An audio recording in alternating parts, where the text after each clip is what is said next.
If we're looking to shoot lower scores, then we know that the short game is an area where you can save a number of shots when you're out on the golf course. But if you struggle making consistent contact with these short clubs around the green, this area of the game can prove extremely frustrating. I see a number of common mistakes amateur golfers make when they're around the green. This video is going to highlight and tackle those common errors and then give you specific practical drills that you can do next time you're at the range. Undoubtedly, one of the most common errors I see from players around the green is swinging the club or moving the club primarily with just their arms, not really using the body correctly, thinking that because this is a relatively short shot, you need to take power away from the shot, and in order to do that, you need to not move your body. That's not true. You need to use the body turn on both the backswing and the front side of even the smallest shot. That's something you want to be able to utilize. If you don't, you're going to find that your elbows and wrists start to break down, messing up the radius of the swing, making contact extremely difficult. If we take a look from the front view, you'll see how the elbows pulling apart, the elbows changing flex, will pull this club up and closer to me. That then makes it much harder for me to reach the ground and to make solid contact. So a couple of ways you could tackle that mistake, if that's something you recognize in your own game, would be to simply place the club, the end of the club, towards your tummy, grip down on the shaft, still in your golf posture, so we now have this club just hovering in the air like so. And we can just start to turn back and through. This is particularly useful for the shorter chip shot, where the body and the arms move much more in sync. As the swing gets longer, the wrists would start to become more involved and this club wouldn't stay touching my tummy forever. But if you struggle with keeping this radius under control, managing the arms, this is a great way for you to practice. An extension of that would be to take a training aid, which might look something like this, where you hold a ball between your arms. This is something I also love for the full swing, but it's particularly useful in chipping as well, chipping and pitching. Holding an object between your forearms or your elbows really does, again, help to manage the arm structure in this swing. It encourages the arms to stay straighter, which is a good thing. It encourages the elbows to stay the same distance apart, which is really what I'm talking about.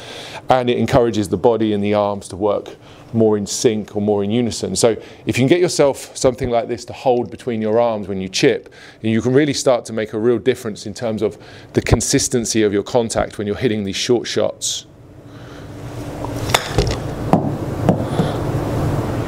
Quick question for you. Did you know that 80% of your golf ball's direction comes from the club face angle at impact? And it's your wrists that control that angle. If you want to hit straighter shots and add more distance to your game, then check out the link in the description below. So we're managing the radius with something between our arms. What should we be doing with our wrists when we chip? Well, to see this, I'm going to use the Hack Motion wrist sensor to help you understand the different movements that the wrists need to make, even on a small chip shot. And they're slightly different from what you'd like to do in a full swing. And this is, again, is an area where I see a lot of mistakes made by amateur golfers because they're just swinging the club back in exactly the same way that they're trying to hit their 7-iron or their driver. As I say, the wedge shot is a slightly different wrist movement that a lot of people don't fully understand. As we set up to the ball, take a normal setup. One of the things I like to try and do, if we take a look from the front side, is I like with the short game to turn both of my hands more to the left, which for a right-handed golfer is a weaker grip. So I'm turning both my left hand and my right hand more to the left, which helps me to keep the club face a little bit more open during the swing, which is something I'm definitely looking to do. Keeps the loft on the club face and also helps me to keep the bounce on the club so I can present that to the ball when making contact. So slightly weaker grip is something I would certainly recommend.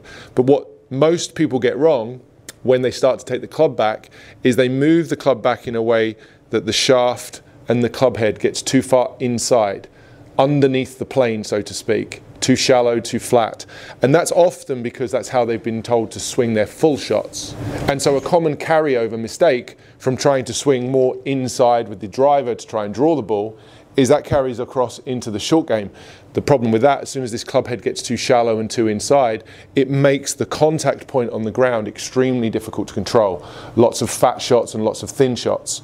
So instead what you want to have is the club head and the shaft working much more straight back up the plane, straight up into this condition here. Let me just show you exactly what that would look like, how you could do a drill to perform that, and also to show you exactly what the wrists would look like in doing that movement correctly. So a nice way to visualize this is just to take a T-peg and place it in the top of the grip. This is my 56-degree wedge, and I'm just pushing a T into the cap at the end of the butt of the club here.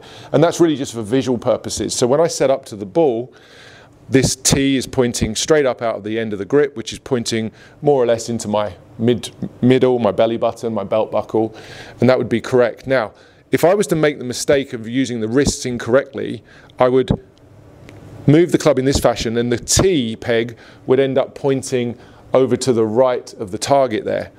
And what I'd also have done in that time is I would have moved my wrist into this flexed condition.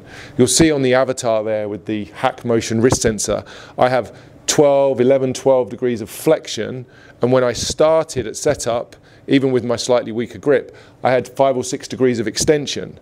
So extension is when there's this little angle here, which is good. And then when I take the club back, I've moved it into flexion, which does the dual problem of moving the club head too far in behind me and closing the face excessively. Those are bad things for short game. Good things for driver, bad things for short game. Why they're different is because with a driver, you're trying to maximize ball speed to get the most distance. The short game's the opposite. You're trying to reduce ball speed, make the ball go less distance. So closing the face and moving the handle and the club head too far in is a bad thing when it comes to the short game. So that flexion number that I was talking about there, as I took the club back, pointed the shaft incorrectly off to the right, I've got this wrist in flexion. What I really want to do is maintain some of that extension that we talked about. There's 12, 13 degrees of extension now. Notice how that pulls the shaft back online, and using the T-peg as the reference, this thing's now pointing much more straight down the target line. So something as simple as a little T-peg in the end of your club, swing back, make sure that T-peg isn't pointing off to the right. If anything, just feel like it points pretty much down the target line or even slightly to the left is okay on these short shots. And in doing that, you'll see on the avatar, I'm retaining that small amount of extension. There's 6 degrees of extension there. If you remember back down at setup, I had about the same amount. There's 5, 6 degrees of extension. That's the movement I want to see players making when hitting these short shots. And it's a common error when players get that wrong, get the club head too far in. So using the hack motion, we can check the data. Using the T at the end of the club here, I've got a useful feeling I can use in my takeaway now. Keep that extension in the wrist, keep the T pointing slightly to the left of the target, go ahead and hit one. For some of you, that might feel like you're swinging a little bit across, a little bit out to in, so to speak, but that can also be a very useful feeling for many of you who struggle with this part of the short game. Let me finish by showing you one final drill that you can take to the range, and it's a really simple one. You just need 2 alignment sticks to help improve your chipping forever. So let me finish up with this drill, which I really like. It's one that you need 2 alignment sticks for and a rubber band to just attach these alignment sticks together at the end here. And that creates this little V shape. I've called this drill the chopsticks drill before, and it's also excellent for putting as well. The way this works, you'll see this more clearly from the front view, is we're going to place the alignment sticks under our arms. So I'm holding those under my arms with some pressure, just keeping that connection. And then we're going to place the club into the little cradle that we're making with this V shape at the bottom. Now there's a little bit of fiddling around to get the distance or the length of this all correct, but ultimately what you're going to have is you're going to have a club that's sitting in the cradle, really at the base of the grip. Notice how it's sort of where the steel of the shaft begins is where that club's resting in the cradle or the base of the grip. That gives it a little bit of a pocket there to just sit in. And then I've got these sticks under my arms, and I'm going to start moving this club back and forth. And because of the sticks being under my arms and the club sitting in the cradle, there's a built-in connection that really starts to work very nicely together. I like this exercise because it does 2 of the things I've highlighted today that I see as common problems when it comes to the short game. Number 1, it helps to manage the radius of the swing, keeping the arms pretty straight, the elbows similar distance apart, which is nice. It gets the body and arms working together. And then from the down the line view, you'll notice how it's really very difficult, if not impossible, to get this club head rotated or twisted too far behind me. It's keeping that club head nicely on plane. I've got that wrist in that slightly, ever so slightly extended condition there. and that's a really nice place to hit from. This is also a great exercise to just do at home. You don't even have to hit a ball, you just get the sensation of moving the club and the sticks together. If you can brush the ground, that's very beneficial. You want to get the feeling of just brushing the ground when you do this. And then of course you can take this feeling into the shot. This isn't something you're ever going to play with, but this exercise can give you a great sensation for how this should feel. It's a really nice contact, and it doesn't feel like I'm going to be able to make bad contact using that exercise. It gives me the sensations that I'm looking for of the extension in the backswing and the radius management throughout the entire stroke. I hope that video was useful for you. If you struggle with your short game, I know how frustrating that can be. Mishits around the green can cost you a lot of shots, so getting your contact under control can really make a huge difference to your score.